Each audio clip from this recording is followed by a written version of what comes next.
Yes, Australia are the T20 World Cup champions. Take that, beauty. New Zealand. Take that to all the doubters out there who've death-ridden Australia all the way. They've turned it around.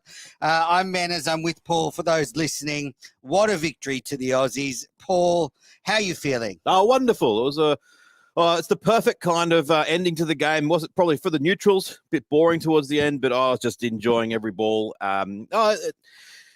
This myth that Australia has that we win the games that count. Well, it's this myth that's been perpetuated in reality for decades now. We do. It's reality. It's true. We go to Bangladesh with nobody and get thrashed. We go to West Indies with nobody and get thrashed. We go to New Zealand with half a team and get thrashed.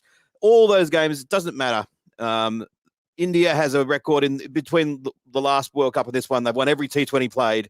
Doesn't matter. When it all matters, the Australians win. And that is a fantastic thing to be talking about at, 4:30 in the morning on No Sleep.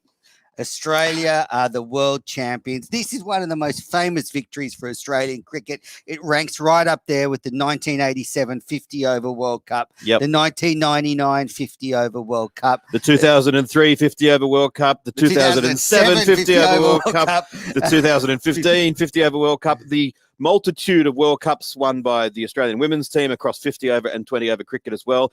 And the fact that for the last, 145 years, we've been the dominant test nation as well. And we are the best nation at Australian rules football. We have the best Australian rules football referees. We're the best at rugby league. We win the Sheffield Shield every single season. Australia! Yes! But quite seriously, Paul, I mean, this was a team that was written off. They were given no chance going over there.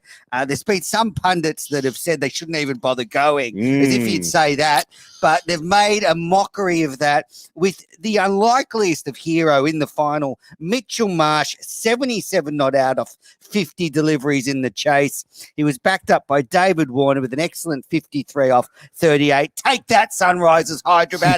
Take that, Tom Moody. Take that, Trevor Bayliss. You can't keep Warner down. And he's come back and he's top scored in the tournament. He's scored more runs than any other Australian batsman ever in the T20 World Cup.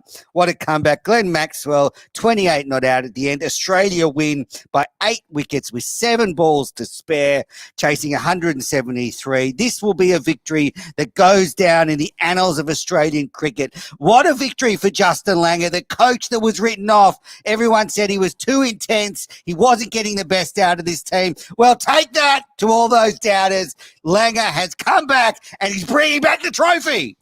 You're lucky that I'm a little bit lazy, Manners, because I think I could go back and make a lovely compilation of you bagging the hell out of this Australian side over the last 6 months. What's the point of going over there? They should be playing Sheffield Shield cricket. They've got no chance of winning. I distinctly recall at one point I got so sick of you crapping on about it. I said, look, liquidate all your assets. You can get a good price about Australia not. I think I probably $1.15 or whatever they were about not winning the World Cup. Have your entire fortune on that. 15% better than bank interest. At least shut up and put your money where your mouth is. I don't think you did. Nope, definitely not. Pleased that you didn't.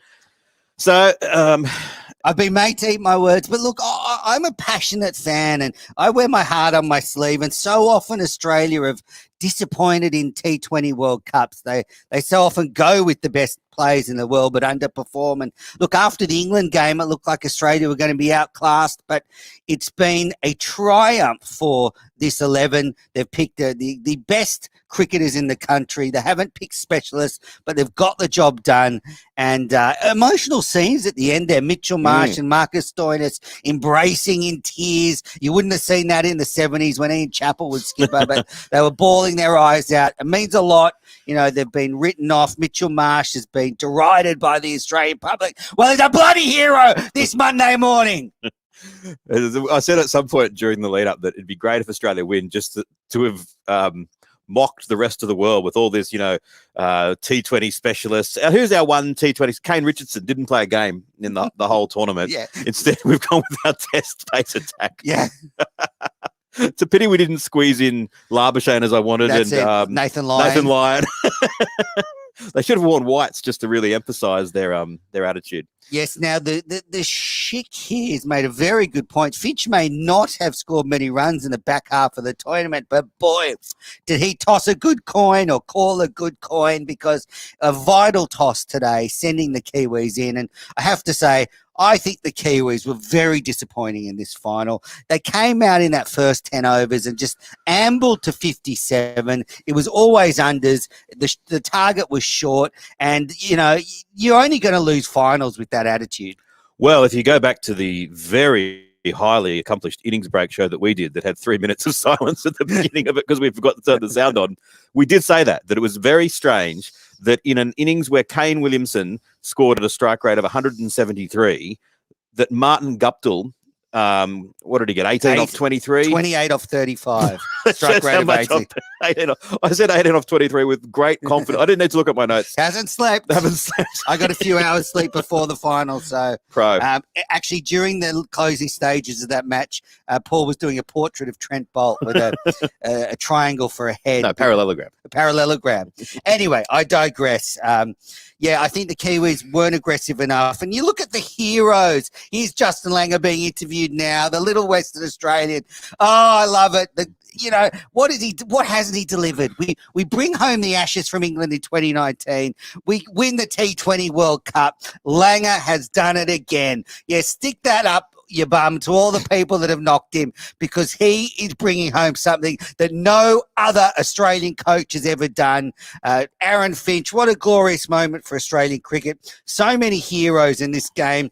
When you look at the ball, I mean, Josh Hazelwood, 3 for 16. When you think about it, you know, he wasn't even considered a white ball bowler a couple of years ago, but he's bounced back. He's one of the favourites of Cricket Unfiltered. He's one of our most treasured guests, and he's performed in the final. And Adam Zampa, 4 overs, 1 for 26. Brilliant stuff with the ball. Yeah, just a terrific all-round bowling performance, apart from Mitchell Starc, 4 overs, none for 60.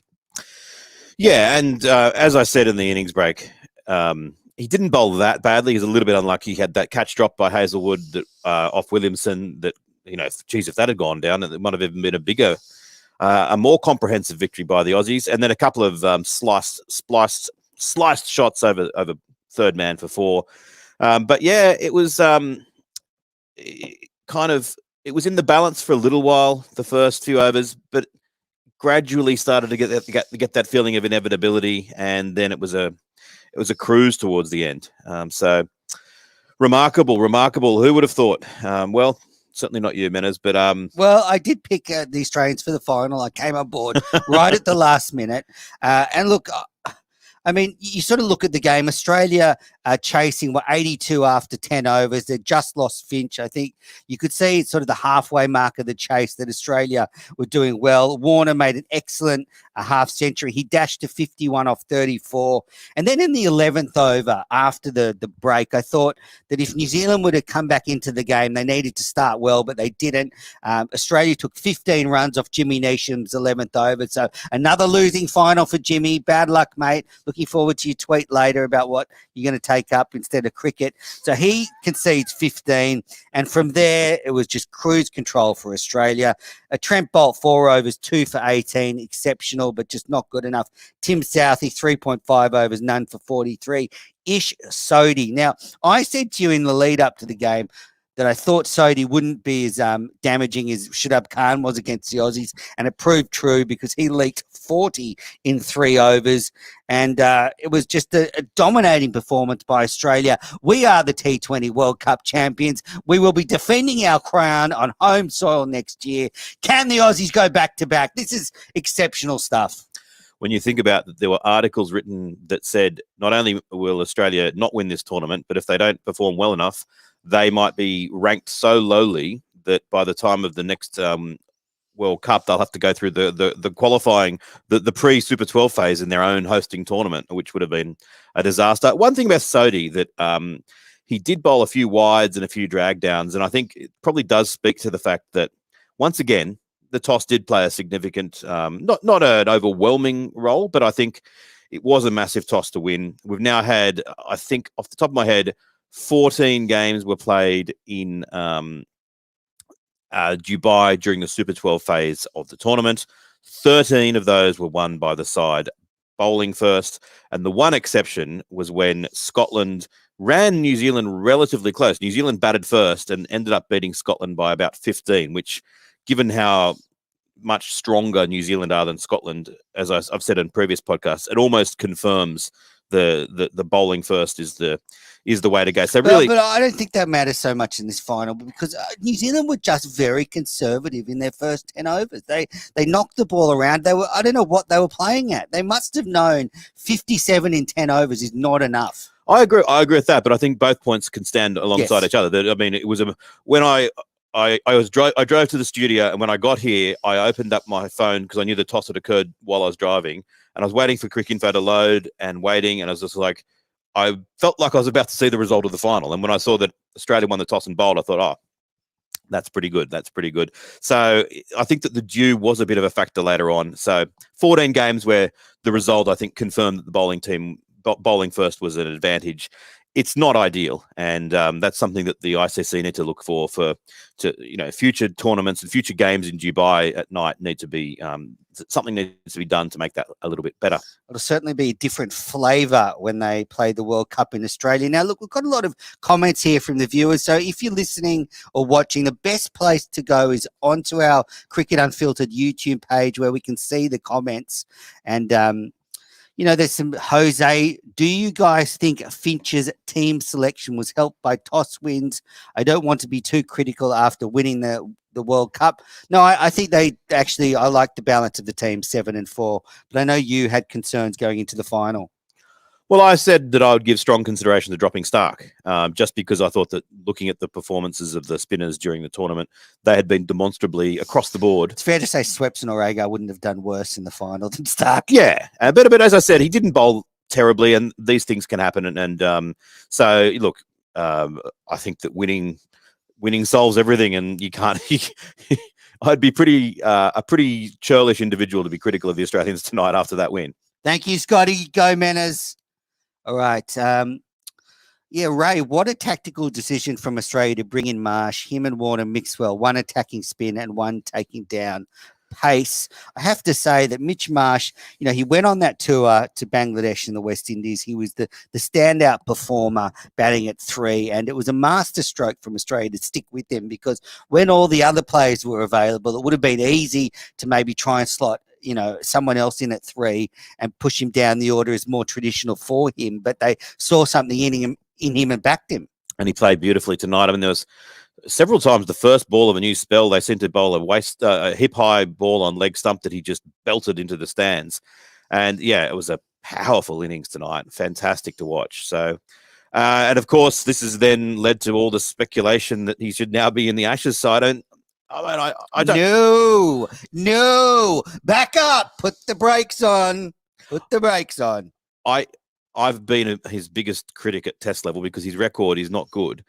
And I wouldn't put him in the Ashes side on the back of this. But I am willing to entertain the notion that maybe he could play Test cricket again, whereas a few months ago, that was not something I'd say. I would say at the moment, when you look at his Test career, I've got it up here, he's played 32 Test matches, which is a lot for someone with a batting average of 25.2 and a bowling average in his 32 Test matches. He's taken 42 wickets at 38.6. So his bowling average is worse than Steve Waugh's, and his batting average is half of Steve Waugh's. What I would like to see is him to play a few Sheffield Shield games and score big runs.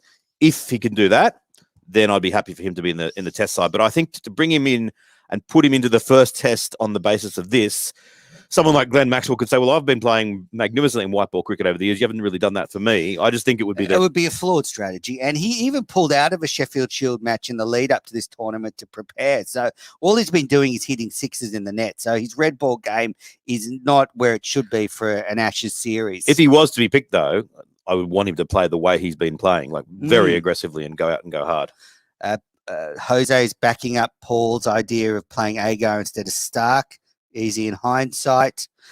Well, it is easy in hindsight when Stark went number 60. Jose, do you think Guptill's innings lost the match for the Kiwis? I do. I think going at that strike rate of 80 in a final, it was typical small nation stuff from the Kiwis. They froze on the big stage. We saw it at the MCG in 2015. We saw it in the 2019 50 over World Cup. Sure, they won the Test World Championship, but it happened again. They got the wobbles against their big brothers from across the Tasman. I need to point out, Menners, you actually didn't play today. You can't actually take personal credit for the victory. What did I say? No, but it's like we're mocking the New Zealanders, and I'm dancing on their frigging grave. I know, but for the next month, they still made it to the final. You and I didn't. We're sitting in a studio in the middle of the night. I had another good point to make, but I've forgotten it now. Okay, the Schick. Do you think Mitch Marsh could open the batting moving forward? Well, with Finch in a bit of trouble, I could see Mitch Marsh moving up to the opening spot. Definitely. Scott Martin almost makes it sweeter that we got smashed by England. Yes, it does. It does. That is very good point, Scott. We didn't have to play India. We didn't have to beat them, and we lost to England. So, yep. And also, it's going to make it sweeter. I haven't checked the final stats. I'm not sure if they're up yet, but pretty sure that Glenn Maxwell has gone through the tournament with a strike rate under 100. I'd say that's probably correct. I've got it here. His strike rate is exactly 100. Oh. Just finishes on 64 runs off 64 balls. Oh, that's tragic. Steve Smith was the only batter with a strike rate of under 100 from Australia. Sodhi was how awful was Sodhi from Michael Larras? I think that Sodhi struggled to grip the ball, and I think there was a bit of due. But yeah, it was a sad night for him. Jose down under. If Kohli had Finch's luck with the toss, India would have been in the semi-final at least, if not the final. Maybe, but. Yeah, they're not. They're not. They lost to Pakistan and New Zealand in their first two games. So bye India. If Namibia and Scotland had some luck with the toss, maybe they would have beaten India as well. Go and watch IPL final replays, all the Indian fans. Now, Suraj Ray, some words on Warner's performance during this whole T20 World Cup. So he finishes with 289 runs. He scored 3 half-centuries, an average of 48.16, a strike rate of 146.7. How would you sum up Warner's series, Paul? As I expected it would be. I found it hilarious, the very intelligent personalities in the lead-up saying, should Warner be dropped for the first game? And they're saying, on balance, probably he should be. I just thought that was nonsensical. They didn't entertain dropping Warner for a second. I never, if you dropped Warner, it would have been match fixing. And I'm not saying that in hindsight. It was, he wasn't in that bad form. When the IPL returned, he had 2 failures in the for Sunrisers Hyderabad. They then stupidly dropped him, and then he had 1 or 2 failures in warm-up games. One of which we copped a decision that was possibly a little bit borderline.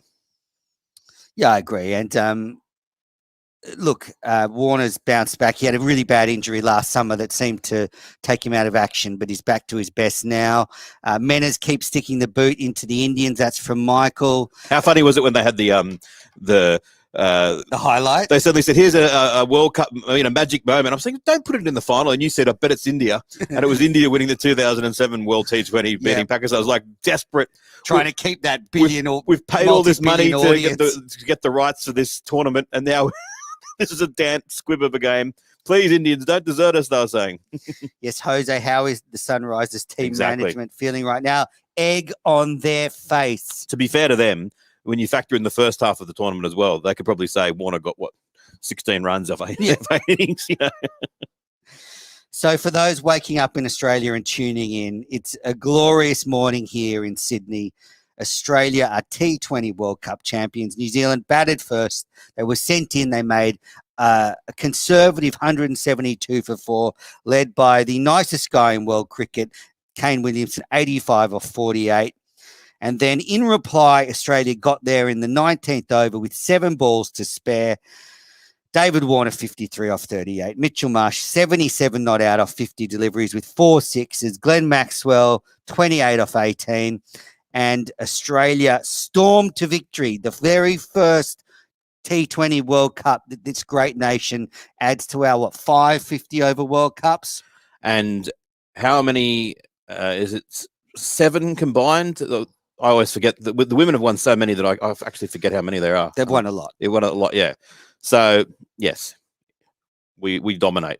And we don't know the exact figure. Leave that one. All right, so let's just go through the series for the Australians. So David Warner top scored 289 runs. Then Mitchell Marsh 185 runs at an average of 61.66 with 2 half centuries, a strike rate of 146. Then Aaron Finch was on third. Highest amount of runs, 135 runs with a strike rate of 116.37. Then there's a bit of a gap. Stoinis with 80 runs, Matthew Wade 74 runs, Glenn Maxwell 64 runs, and Steve Smith 69 runs at a strike rate of 97. So really the contribution shared right around, but Mitchell Marsh and David Warner, the 2 chief contributors with the bat. You have to say really glad for Matty Wade that they won the final, because that semi-final win by Australia deserved a championship, and they've got it. Yeah, the semi-final win in 2010 that Hussey played so brilliantly, and the semi-final win in the 96 World Cup against the West Indies from nowhere. They both deserved as well, but they didn't get the chocolates. They didn't get the chocolates, yeah. They did not. Okay, we've got some more questions. Let's, Michael, we're not going to be talking. Will be another WA Shield if Victoria stops beating up on that minnow New South Wales. We're just going to blow past the Shield talk for this show. Jackson O'Shea, how bad is Watson's commentating? Well, Watson was in this very studio a few months ago recording, so I'm going to say he was excellent. I think he's a much improved commentator. When he's talking about the actual kind of the technique of batting and some of the specific knowledge that he has, he's really good.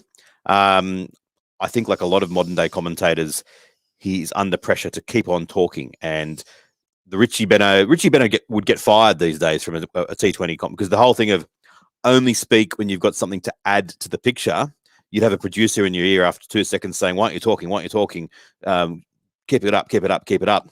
I think Watson, if he didn't have that pressure and could just only speak when he had something interesting to say, would actually be quite good. Jose, Watson is still better than Shane Warne. Warne is the best and Ray, the worst. Don't worry, England will win down under next year. Well, I'm too busy reveling in the glory of this win to think about defending our title on home soil, but will be hard to stop with this momentum. Now maybe it means the Ashes. Maybe it does mean the Ashes. Well, maybe maybe. Just finishing with the bowling figures for Australia. So Adam Zampa was the leading wicket taker for Australia. 7 matches, 13 wickets. And this is where it gets you. An economy of 5.81 runs per over. Didn't even go to run a ball. Then the next second highest wicket taker, Josh Hazelwood, 11 wickets, economy 7.29. Then Glenn Maxwell actually bowled really well. Yeah. Just went for 7.14 economy, took 2 wickets. Pat Cummins, bit of a quiet tournament for him, just 5 wickets. Economy was pretty good, 7.37. So certainly didn't leak too many runs. I think that's a good tournament, 7.37. He built into it as you went. I don't think wickets matter as much. I think that's a tick for me. And then Mitchell Stark, 7 matches, 27 overs, leaked 248 runs, took 9 wickets, but his economy is really the most of the frontline bowlers, 9.18. Ashton Agar just played the 1 game, 1 wicket, an economy 5.62. So an all-round effort by the bowling attack, but really Zampa and Hazelwood, the 2 slight standouts. Yeah. Slight standouts. Well, that's a 5 o'clock in the morning statement. Slight standouts, yes. Zampa, magnificent. There's talk that he's that he should be the player of the tournament. I must say that at 5 o'clock in the morning, I cannot judge whether that's a fair thing or not. I mean, I think maybe Kohli should be. Or MS Dhoni. Yeah, Adam Zampa's one of those bowlers that's just underrated, underestimated. I don't think anyone predicted he'd do so well, but he's again just played out of his skin. And, he couldn't train with his teammates. Was up in Byron Bay with that rude mullet bowling in the nets to schoolboys, and not long after is lifting the World Cup in Dubai. Just an incredible, this is an Australian story.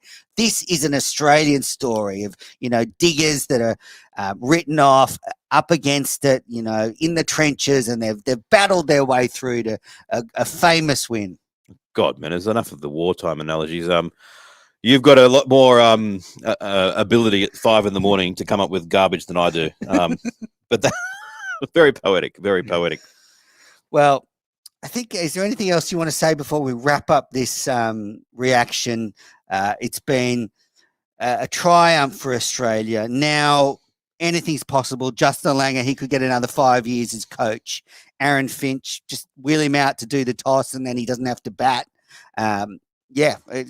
Mitchell Marsh, open the batting in the Ashes at the Gabba. Yeah, fantastic. Really, really enjoyable.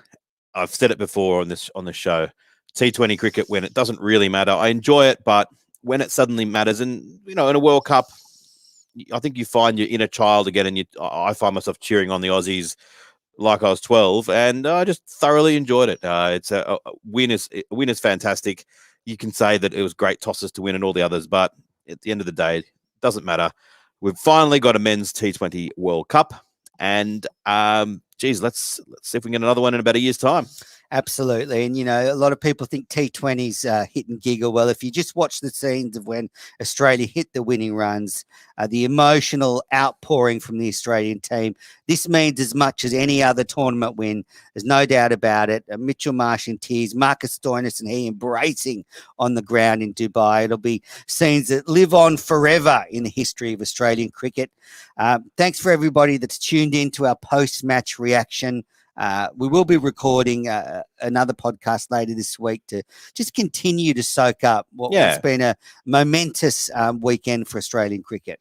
And for those who are saying, Australians really don't care about T20 cricket and the Ashes is much more important, be that as it may, but on the global stage, where most of the audience of cricket are in India, Pakistan, and Bangladesh and places like that, this tournament means a hell of a lot more than it does to Australians. So if Australians want to be regarded as the best cricketing nation in the world, as I like to think we are, then you got to start winning some of these tournaments. And it's been a long time coming. Absolutely. And it's just a story of heroes. Langer, Mitchell Marsh, written off, Zampa, written off. But it's been David Warner dropped from his IPL franchise. This has been the comeback win of the ages for Australian cricket. And this has a lot of 1987 feels about it, where they were given no chance. So, look, thanks everybody for listening. Thanks to everybody that have watched on YouTube. Paul and I are going to go and get some sleep now, although I'm just too excited after this to maybe you'll be able to sleep. I might need a little bit of chamomile tea to settle myself down. I'm very excited, but also I reckon if you put my head on a pillow right now and put a stopwatch there, I'd be asleep within 1 minute. All right. Well, congratulations to Australia. Commiserations to New Zealand. Great sports. Thank you for losing.